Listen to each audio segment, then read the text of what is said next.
Na gyerekek, hát nem fogjátok elhinni, azt is mondhatnám hétköznapi filozófia, de nem hétköznap van, hanem vasárnap, mert kimentem a konyhába, és bepácoltam a mai sertéssültemet, sertéslapockát jamaikai fűszerekkel, és közben elkezdtem gondolkodni, és rájöttem, hogy ugye az egóról, meg az elfogadásról volt szó reggel, és rájöttem, hogy voltaképp az elfogadás, elutasítás ellentétpár tulajdonképpen nem is ellentétpár, mert egy ellentétpár két teljesen azonos és egyenértékű félből áll, az egyik hiánya a másik teljessége, és a másik teljessége az egyik hiánya, de ha belegondolunk az elfogadásba és az elutasításba, akkor a napi gyakorlatot, ha megnézzük, az emberek nagy része bizonyos dolgokat elfogad, és nagyon sok mindent elutasít. De aki az elutasításban van, az ugye magát az elutasítást nem utasítja el. Ugye küzdünk a kirekesztés ellen, igen, a kirekesztés, és ugye nem jönnek rá, hogy a kirekesztés ellen csak az elfogadással lehet harcolni.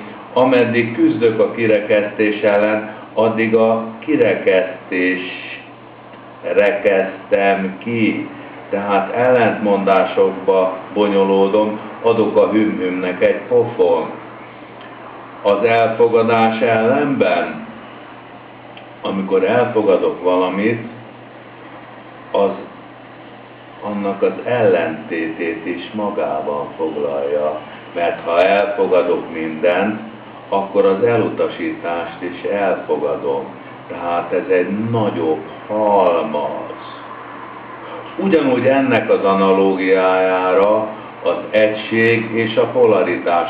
A polaritásban minden ellentétekből áll, nincs semminek öntartalma, az ellentétek harcolnak egymásban, ez a sátánvilág. De a polaritás lényegéből ugye átgondoltuk, hogy le lehet vezetni, hogy van egy másik világ, amelyik a polaritásnak az ellentéte, az ellenpólusa, ez az egység. Na most az egységben pedig minden benne van, tehát az egységben önmaga ellentéte is benne van, azaz a polaritás is. És itt megint a végső pólusoknál, a végső ellentétpároknál rájövünk, hogy az ellentétpár egyik oldala az nem is ugyanolyan súlyú, mint a másik. Ezen nagyon el kell gondolkozni, gyerekek, és kiderül, hogy az egység és a polaritás egysége valójában az egység, és az elfogadás pedig az elutasítás és az elfogadás elfogadása. Akinek nem feküdte meg a gyomrát ez a gondolatmenet, az főzzön magának egy finom vasárnapi ebédet, és a mai vasárnapunk az Istené, nem foglalkozunk kenyérkeresettel, már én sem fogok többet ilyen gondolatokkal foglalkozni, bár ez nekem nem kenyérkereset, hanem letusolok, lemegyek sétálni a tópartra, és amikor visszajövök, megsütöm a sertéssültet, és ti is érezzétek jól magatokat, főzzetek egy finom kaját, érezzétek jól magatokat, és egymást. Hello!